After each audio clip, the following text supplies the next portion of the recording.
गुरुर्ब्रह्मा गुरुर्विष्णु गुरुर्देवो महेश्वरः गुरोः साक्षात् परं ब्रह्म तस्मै श्री गुरवे नमः।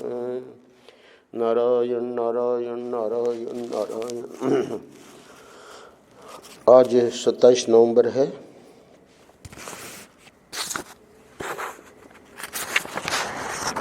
कल श्रीमद् वाल्मीकि रामायणामृत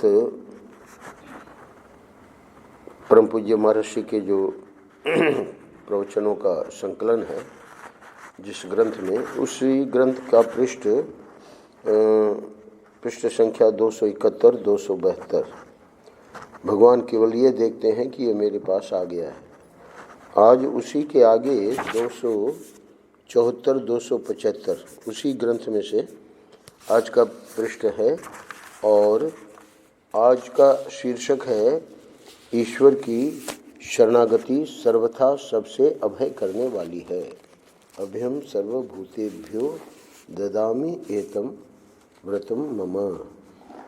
जो भगवान ने प्रतिज्ञा की है कि जो मेरी शरण में आ जाता है उसको मैं अभय दान दे देता हूँ, उसी श्लोक की व्याख्या महर्षि विभीषण की शरणागति में जैसे कल मैंने बताया बड़े विस्तार में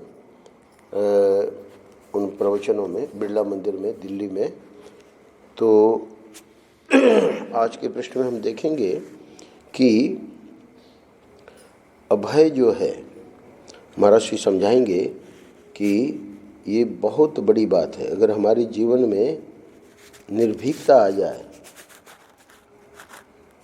तो अब वो आवेगी कैसे?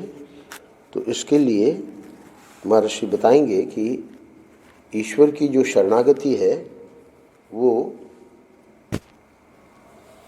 सबसे अभय करने वाली है। तो सर्वथा सबसे अभय हो जाए, ये सिर्फ ईश्वर की शरणागति से ही संभव है। शरणागति अभय दान है। इसमें कहीं किसी से भय की परिस्थिति उत्पन्न नहीं होती। यानी कल्पना करें कि हमने ठाकुर जी को अपने को समर्पण कर दिया, तो ठाकुर जी को जब समर्पण कर दिया तो ठाकुर जी तो स्वयं अविनाशी हैं और अब वे क्या करेंगे कि जो वस्तु समर्पित उनको की गई है उसको अपना स्वरूप प्रदान करते हैं। तो वे स्वयं अविनाशी हैं, उनको किसी का भय नहीं है, तो जो उनकी शरण में आता है उसको भी अभय दान दे देते हैं। शरणागति अभय दान है। इसमें कहीं किसी से भय की परिस्थिति उत्पन्न नहीं होती। यानी शरणागति के पूर्व व्यक्ति भयभीत रहता था, मृत्यु से भी भय है ही है, शरीर को लेकर और संसार को लेकर, पता नहीं कोई क्या कर दे, है ना, शत्रु है तो शत्रु मार देवे। पर यहाँ कह रहे हैं कि कहीं किसी से, अच्छा शत्रु की बात छोड़ो, है ना, पशु वगैरह है, तो व्यक्ति जा रहा है, पागल कुत्ते ने काट लिया, तो डॉक्टर ने बताया कि भाई, है ना, तुमको जो है रेबीज करके एक रोग है, पागल कुत्ता काट जाए और अगर वो रेबीज हो गया तो आदमी मर जाता है। तो बहुत सारी, यानी क्षण क्षण में ये भय तो लगा ही है। पर शरणागति की बात महर्षि कह रहे हैं कि इसमें कहीं किसी से भय की परिस्थिति उत्पन्न नहीं होती। जब हम किसी से डरते हैं तो क्या ईश्वर पर विश्वास करते होते हैं? क्या प्रकृति अथवा अपने प्रारब्ध अथवा अपने आत्मबल पर विश्वास करते हैं? जिस समय हमारे जीवन में भय या शोक आते हैं उस समय हम यथार्थ से सर्वथा वंचित हो जाते हैं। अभी जो पंक्तियाँ मैंने पढ़ी इसमें महर्षि ये बता रहे हैं कि जिसका ईश्वर पर पूर्ण विश्वास है, जो ईश्वर के प्रति शरणागत है, तो ये संभव ही नहीं है कि वो किसी से भयभीत होंगे। तो इसका अर्थ ही यही है कि अगर हमारे हृदय में डर है तो हमारा ईश्वर पर अभी पूरा विश्वास नहीं है। अभी थोड़े दिनों पहले आया था, यूरोपीय दंपति जहाज में यात्रा कर रहे थे और तूफान आ गया, है ना। तो वो जो पति था तो वो अपना बस देख रहा है तूफान, सब लोग इधर उधर भाग रहे हैं। तो पत्नी ने कहा कि भाई ऐसे देखने से क्या होगा, कुछ कर क्यों नहीं रहे हो। तो उसने पिस्तौल लगा दी उसके पत्नी के सीने पर, बोले इसके अंदर गोलियां हैं, और घोड़े पे हाथ रख लिया, मतलब चलाने वाले बटन पे। तो बोली क्या अभी मजाक करने का थोड़ी समय है ना। बोले मजाक क्यों, इसके अंदर गोली है। और बोले आपके हाथ में है। पत्नी ने कहा है ना, हमको पता है। नहीं, उसने पूछा पत्नी ने कि क्या तुमको भय नहीं लगता। तो बोले भय क्या लगना है, आपके हाथ में पिस्तौल है। तो उसने समझाया पति ने कि ये जो तूफान है वो भी हमारे प्यारे के हाथ में है ना। हमसे तो गलती भी हो सकती है, समझो घोड़ा धोखे से दब जाए, है ना। परंतु भगवान जो है वो तो हमारे हित में जो भी होगा, अगर समय आ गया है ना, कोई बात नहीं। शरीर जो है ठाकुर जी के चरणों में तो जाएगा। तो महर्षि यहाँ प्रश्न उठा रहे हैं कि जब हम किसी से डरते हैं तो क्या ईश्वर पर विश्वास करते होते हैं। निश्चित रूप से हमारा ईश्वर पर विश्वास नहीं होता। अच्छा, एक और प्रश्न है, क्या प्रकृति अथवा अपने प्रारब्ध अथवा अपने आत्मबल पर विश्वास करते हैं। चलो ईश्वर की बात छोड़ दो, है ना। भाई हमारा प्रारब्ध अगर है, हिटलर चलता था तो सेना के आगे आगे चल। अरे भाई हिटलर को कहा गया कि आप सेना के आगे क्यों चलते हो, है ना। बोले कि अभी तक मेरे को मारने वाला गोला बना नहीं है ना, तो मेरा कुछ नहीं बिगड़ेगा। और जिस दिन वो गोला बन जाएगा तो उस दिन मैं पीछे भी चलूँगा तब भी मुझे मार डालेगा। तो इसलिए प्रारब्ध यानी हमारा कुछ नहीं बिगाड़ सकता, हमारा कोई कुछ नहीं बिगाड़ सकता। जब समय आवेगा तभी मृत्यु होगी, उसके पहले हो ही नहीं सकती। और तो वो भी विश्वास नहीं है। प्रकृति ये तो ठाकुर जी की माया जो है वो तो ठाकुर जी के अधीन है। तो राधा रानी समझ लीजिए, तो राधे रानी पर विश्वास है तब भी कोई डर की बात नहीं, है ना। प्रकृति का जो रूप है माया का, मतलब भगवान की शक्ति का, वही है राधा रानी अथवा सीता अथवा पार्वती। और तीसरा आत्मबल। तो आत्मबल का अर्थ है कि परमात्मा आत्मा के रूप में ही तो है।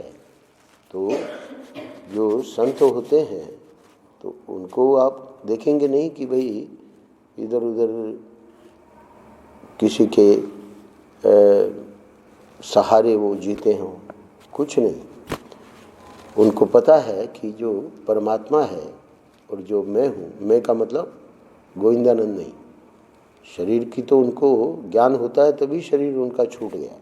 तो आत्मा जो है वही परमात्मा है, तो इसलिए आत्मबल होता है।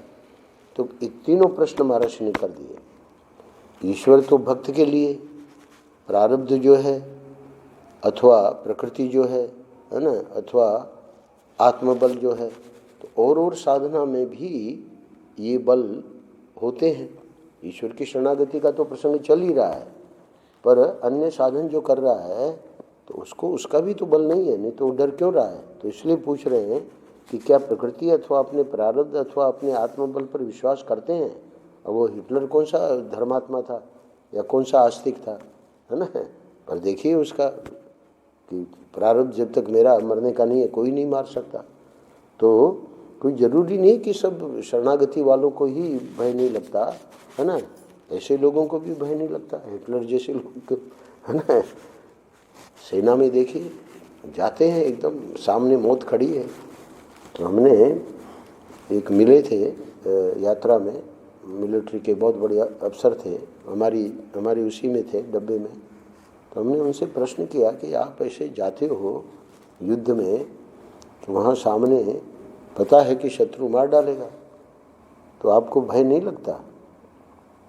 उसने जवाब दिया कि स्वामी जी, हम लोगों की जो ट्रेनिंग होती है ना, यहाँ सुनील मित्तल हमारे मित्र आते हैं, वो पुलिस में हैं, बोले कि जहाँ जो मैदान जिसमें हमको ट्रेनिंग दी जाती है, तो वहाँ एक और जहाँ प्रवेश करते हैं वहाँ कुत्ते का दिखाया गया है, मूर्ति बनाई गई है, और दूसरा जहाँ से निकलते हैं वहाँ शेर रखा गया है, शेर की मूर्ति। यानी तुम कुत्ते बन के इधर प्रवेश कर रहे हो, इतने डरते हो, और जब निकलोगे ट्रेनिंग पूरी करके तो शेर बन के निकलोगे। तो उसने बताया हमको, ये बात तो मित्तल बता रहा था, उसने अफसर ने बताया कि हम लोगों की ट्रेनिंग ऐसी होती है कि वो ट्रेनिंग करते करते ही मौत का भय समाप्त हो जाता है। तो प्रकृति है ना, प्रारब्ध, आत्मबल, कितना बड़ा आत्मबल होता है सैनिकों में, है ना। जिस समय हमारे जीवन में भय या शोक आते हैं, उस समय हम यथार्थ से सर्वथा वंचित हो जाते हैं। तो जब भी भय या शोक आवे तो हमको आत्मनिरीक्षण करना चाहिए, तो हमको समझ में आवेगा कि यथार्थ से वंचित होने का अर्थ क्या है, कि हम सत्संगी हैं तो सत्संग में हमको ईश्वर का विश्वास है, भाई ठाकुर राधा गिरधर गोपाल हमारी रक्षा करेंगे, वो भी हमको नहीं है। तो यथार्थता से सर्वथा वंचित हो जाने का अर्थ है प्रारब्ध वाला, प्रकृति वाला, आत्मबल वाला, ये सब यथार्थता है, तो उससे वो वंचित होने के कारण वो भयभीत हो जाता है। अतः हमारा अध्यात्म शास्त्र अथवा भक्ति शास्त्र मनुष्य के जीवन में सर्वदा निर्भयता की स्थापना करने के लिए है, और यह बोध कराने के लिए है क्या, कि सबको निर्भय निर्द्वंद होकर अपने कर्तव्य का पालन करना चाहिए। हमको अपने कर्तव्य से च्युत अथवा विमुख करने वाला भय के अतिरिक्त अन्य कोई पदार्थ नहीं है। इस पैराग्राफ में महाराज श्री बता रहे हैं कि अध्यात्म शास्त्र यानी जो सत्संग हम कर रहे हैं, है ना, भक्ति शास्त्र, अध्यात्म शास्त्र, तो ये सत्संग क्या जीवन में हमको क्या देगा, जीवन में सर्वदा निर्भयता की स्थापना करने के लिए है, और निर्भय निर्द्वंद होकर कर्तव्य का पालन हमको करते रहना चाहिए। बाकी ईश्वर सबकी रक्षा कर रहा है हमको। अब तो फिर क्यों हम ये हो जाते हैं भयभीत, महाराज कह रहे हैं कि हमको अपने कर्तव्य से च्युत अथवा विमुख करने वाला भय के अतिरिक्त अन्य कोई पदार्थ नहीं है। तो भक्त जो है निर्भीक होता है, और जो भक्त नहीं है अथवा जिसमें आत्मबल नहीं है, जो प्रकृति पे विश्वास जिसका नहीं है अथवा प्रारब्ध पे विश्वास नहीं है, सबको ले लेना। पर यहाँ आज के पृष्ठ में महाराज श्री अध्यात्म और भक्ति शास्त्र को लेकर चर्चा कर रहे हैं। बाकी जो संसार में होते हैं बहुत से लोग, जैसे मैंने सैनिकों की बात करी आदि आदि, वो भी निर्भीक होते हैं, तो उनकी चर्चा अभी हम नहीं कर रहे हैं। क्यों नहीं कर रहे हैं, क्योंकि हम सैनिक होते तो वो चर्चा करते, है ना। हम तो अभी सत्संग में बैठे हैं, तो सत्संग कैसे निर्भीक करता है उसको महाराज को आज बताना है। अभय होने का उपाय यही है कि दुनिया में निस्संग रहो। अब शरणागति ईश्वर भक्ति का अर्थ ही यही है कि दुनिया जो है, अब तक दुनिया के ऊपर हम भरोसा कर रहे हैं तो वो नहीं चलेगा, ईश्वर के प्रति ही पूर्ण समर्पण है, तो दुनिया से निसंग होना पड़ेगा। यदि किसी के होकर रहोगे तो उसके छूटने पर तुम्हें भय होगा, सीधी बात है। यदि तुम ईश्वर के होकर रहोगे, अब देखिए संसार में जो संसारी व्यक्ति है वो भयभीत रहता है। क्यों, कि भाई हमारा फलाना व्यक्ति हमारी रक्षा कर लेगा। अब जब कष्ट आया, उसको फ़ोन किया तो उसने टका सा जवाब दे दिया, हो गया उसका, है ना। जिस पे भरोसा कर रहा था उसी ने कह दिया कि भाई मैं तो नहीं आ सकता, मैं तो व्यस्त हूँ, है ना, हमारे घर में शादी है, अब क्या करोगे। तो ये सब छोड़ो, संसार का जो है भरोसा, यदि तुम ईश्वर के होकर रहोगे, है ना, तो अब ध्यान देना क्या कह रहे हैं, न तुमसे ईश्वर के छूटने का भय होगा और न उससे तुम्हारे छूटने का भय होगा, दोनों ओर से। तुमसे ईश्वर छूटने का भय नहीं है का मतलब क्या है कि अब तुम दुनिया के भरोसे तो हो नहीं, तुम तो भक्त हो। तो भक्त जो है वो दिन रात अपना जप करता है, वो ठाकुर जी के भरोसे पड़ा है, तो ईश्वर उससे छूट ही नहीं सकता। सूरदास जी ने कहा, अब वो बेचारे अंधे थे, जा रहे थे और ठाकुर जी को लगा कि ये तो गिर जाएंगे, आगे खड्डा है। तो इतने उच्च कोटि के भक्त थे, ठाकुर जी वहाँ आ गए बालक के रूप में और हाथ पकड़ लिया। तो जैसे ही हाथ पकड़ा, खड्डे में गिरने से बचाने के लिए, सूरदास जी ने, ये किसने हाथ पकड़ा है देखा, तो अब वो थे तो सूरदास, पर उनको लगा कि ये कोई सामान्य नहीं है, क्योंकि बाबा बाबा आप गिर जाओगे। उनकी आवाज़ में इतनी मिठास, और हाथ में देखा तो इतना कोमल और ऐसी दिव्य सुगंध आ रही है। उनको पता लग गया कि ये तो हमारे ठाकुर जी हैं। अब वो बाबा को उधर कर दिया, उधर खड्डा था उधर से बचा दिया और अपना हाथ छुड़ाने लगे, क्योंकि उन्होंने हाथ को सूरदास जी ने पकड़ लिया।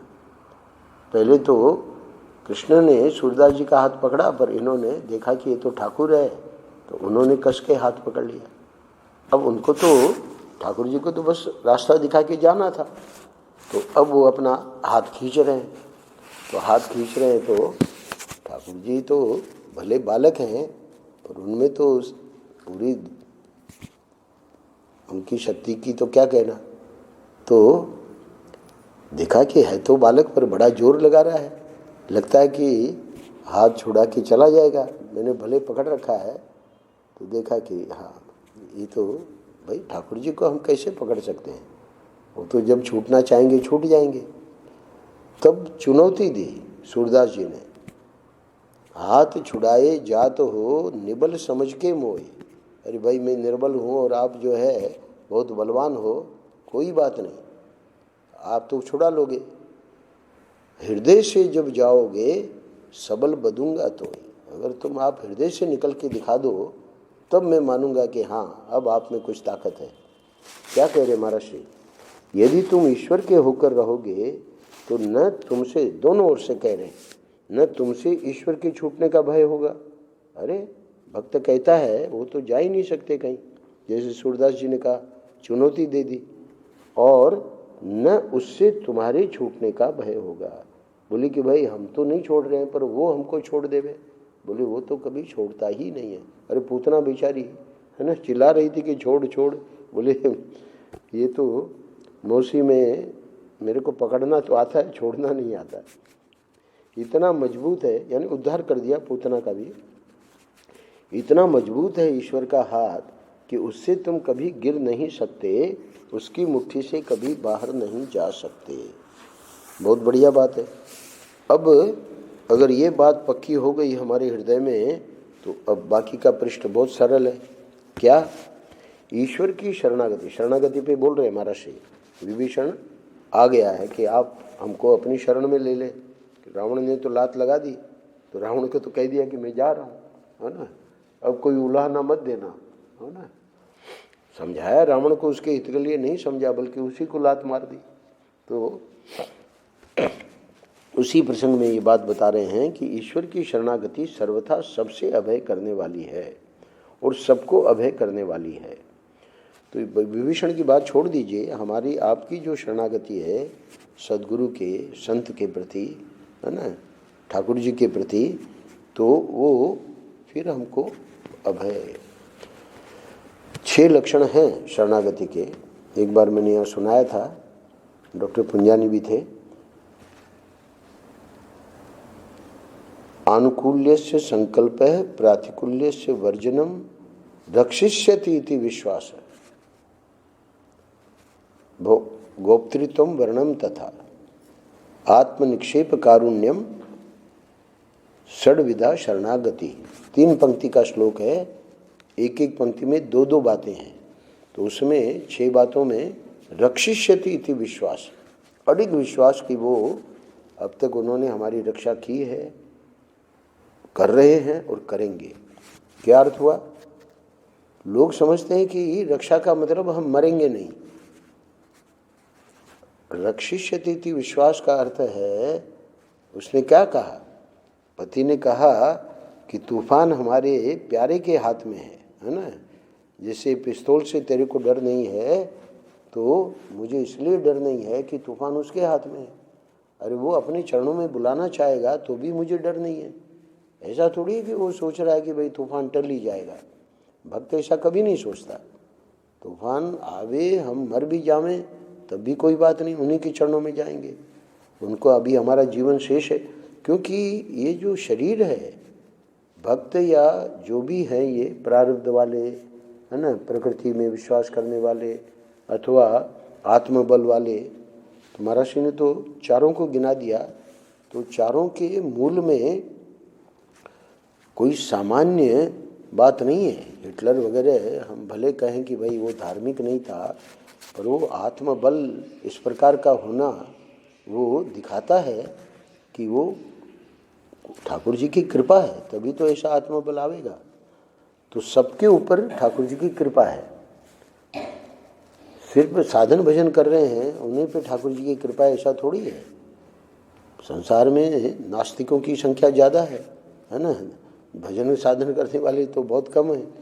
तो इसलिए यहाँ पर तो विशेष बात महर्षि बता रहे हैं कि हम लोग अगर डरे, ठाकुर जी के दिन रात चरणों में पड़े हैं है ना, और संतों में मानते हैं, और हम लोग भी डरे। इसीलिए तो महर्षि ने प्रश्न उठाए कि जब हम किसी से डरते हैं तो क्या ईश्वर पर विश्वास करते होते हैं? नहीं करते होते हैं, तभी तो डर रहे हैं। तो इसलिए आज के पृष्ठ में ये बात समझनी है। क्या देखो क्या कह रहे महर्षि, ईश्वर की शरणागति सर्वथा सबसे अभय करने वाली है। सबसे अभय का मतलब शत्रु से भी, पशु से भी, है ना। कोई भी जा रहे हैं, डर रहे हैं ये बंदर काट लेगा, अरे कुछ नहीं होगा, काट भी लेगा तब भी कुछ नहीं होगा, है ना। क्यों? क्योंकि हमारा जीवन है तो रहेगा, और जीवन नहीं है तो 2-3 दिन पहले आया था सर्प आया, तो भक्त क्या कह रहा है, अच्छा वहाँ से ऑर्डर आ गया है, बुला रहे हैं, आ जाओ, है ना। रोटी राम बाबा ने कहा, सिंह आया सामने, बोले कि अगर वहाँ से आ गया हुक्म तो आ जाओ, यहाँ तो बहुत माल ताल है, मतलब खा लो। तो कोई डर नहीं है दोनों स्थिति में, है ना। शेर लौट गया तब भी कोई बात नहीं, जड़ भरत को ले गए बलि देने के लिए, है ना, तब भी वो अपना आनंद में थे। और काली ने प्रकट होकर सबको मार डाला तब भी कोई बात नहीं कि भाई बहुत अच्छा हो गया, कुछ नहीं। तो पूर्ण शरणागति, तो ईश्वर की शरणागति सर्वथा सबसे अभय करने वाली है और सबको अभय करने वाली है। ऐसा नहीं है कि भाई जो पापी है और वो शरणागति, अब विभीषण इसका भाई है, किसका? रावण का, तो इसको अभय नहीं देंगे भगवान, ऐसा थोड़ी है। वो भी अगर शरणागत हो गया तो उसको भी भगवान अभय। अब तेरे को कोई डर नहीं। अरे श्रीलंका का उसको अभिषेक कर दिया, है ना, अभी तो जीते भी नहीं है, अभी तो रावण जिंदा है, उसको बना दिया राजा, है ना। इसका मतलब तू राजा होगा। सबको अभय, इनको अभय करेंगे इनको अभय नहीं करेंगे शरणागति में, ऐसा नहीं है, सबको अभय करने। अभयम सर्वभूतेभ्यो, मूल श्लोक में ही है, भूत मात्र को, प्राणी मात्र को अभय करती है शरणागति। और यह अभय दान भगवान श्री रामचंद्र का व्रत है। मूल श्लोक में जो पंक्तियां हैं उसका अर्थ महर्षि कर रहे हैं।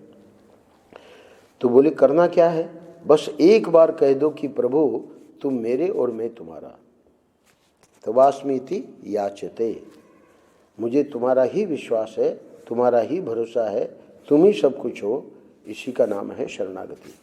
पूरे श्लोक का अर्थ यहाँ महर्षि ने दे दिया। अब व्याख्या में थोड़ी सी बात शेष है, उसको हम पूरा करते हैं। जिसको अपने लिए भय होता है वह दूसरे को अभय नहीं कर सकता, इसलिए शरणागति भय रहित पुरुष की ही होती है। भय युक्त या भयभीत पुरुष की शरणागति नहीं होती। चलो ठाकुर जी का तो हमारा भाव है, हम ठाकुर जी के प्रति शरणागत हैं, पर कोई व्यक्ति अपने सद्गुरु में मानता है तो अब देखना यह है कि सद्गुरु स्वयं जो हैं वो निर्भीक हैं कि नहीं? वो खुद ही डर रहे हैं, है ना। कैंसर हो गया और वो हम एक दक्षिण में एक महात्मा के पास थे, उनकी निंदा नहीं है, पर अब वो जो आश्रम है तो वहाँ से हाईवे निकलने वाला था, तो उनको पता लगा कि वो आश्रम की इतनी ज़मीन जो है वो हाईवे में जाएगी। अब उनको रात को नींद ही ना आवे। अब ऐसा व्यक्ति जो खुद भयभीत रहता है, उसके प्रति कोई जाके शरणागत होगा, है ना। तो महर्षि बता रहे हैं, जिसको अपने लिए भी भय नहीं है, हमारी जमीन चली जाएगी आश्रम की, है ना, उसके लिए रात को नींद नहीं आ रही है, सच्ची घटना है, तो वह दूसरे को अभय नहीं कर सकता। बहुत अच्छे महात्मा है, पर ये सबके जीवन में नहीं होता। जो पूर्ण शरणागत है, ईश्वर कोटि के संत हैं, उनमें कोई भय नहीं है। हम 6 साल महर्षि के पास रहे, अरे कैंसर जैसा रोग आ गया, सब लोग, हम लोग, है ना, भयभीत हैं, शिष्य लोग, भक्त लोग, और वो क्या कह रहे हैं, गुरु, अरे बोली जैसे बुखार आता है वैसे कैंसर आ गया, काहे को घबराते हो, है ना। अब उनको बुखार में और कैंसर में कोई ऐसा नहीं है कि उनको पता नहीं है कि कैंसर क्या होता है, बुखार क्या होता है, पर उनको उसका कोई डर ही नहीं है। तो जो स्वयं, है ना, भयभीत है, वो दूसरे को शरणागति, भययुक्त या भयभीत पुरुष की शरणागति नहीं होती, पहली बात। अच्छा, तो फिर क्या करें? बोले भगवान सर्वथा निर्भय है, अथवा सद्गुरुदेव भगवान जो ईश्वर कोटि के संत हैं, तो ये सर्वथा निर्भय हैं, और इसीलिए उनकी शरण ग्रहण की जाती है। वे अपने मानव रूप में भी अभयदाता हैं और ईश्वर रूप में भी अभयदाता है। ये जो वाक्य है, यानी स्वयं भगवान ही राम और कृष्ण आदि रूप में आते हैं, और वो जब अवतार काल नहीं होता है तो ईश्वर कोटि के जो संत हैं उस रूप में भगवान ही आते हैं। तो वे अपने मानव रूप में भी अभयदाता हैं, सद्गुरु के रूप में भी वे अभयदान करते हैं, और ईश्वर रूप में भी अभयदाता हैं ये रामकृष्ण आदि। अब ये महर्षि का कोई यहाँ लेने की ज़रूरत नहीं थी, पर पृष्ठ में जो पढ़ते हैं तो थोड़ा हंसी की बात भी। तो मैंने एक हंसी की बात सुनी थी। एक श्रीमती जी रोज़ रोज़ अपने पति से धन, जेवर, कपड़े आदि मांगा करती थी। एक दिन पतिदेव ने तंग आकर कह दिया कि तुम मुझसे ये सब मांगती रहती हो, थोड़ी बुद्धि क्यों नहीं मांग लेती? पत्नी बड़ी बुद्धिमान थी। पत्नी ने झट से जवाब दिया कि देखो, जिसके पास जो चीज़ होती है वही उससे मांगी जाती है। अरे भाई, तुम्हारे पास बुद्धि तो है ही नहीं, तुमसे क्या बुद्धि मांगे? तो इसलिए ये हंसी की बात है। तो हमको अभय परमात्मा से ही मांगना चाहिए, क्योंकि भय युक्त जो है वो बेचारा कहाँ से देगा, वो तो खुद ही भयभीत है। नारायण नारायण नारायण नारायण। श्री राम जय राम जय जय राम, श्री राम जय राम जय जय राम, श्री राम जय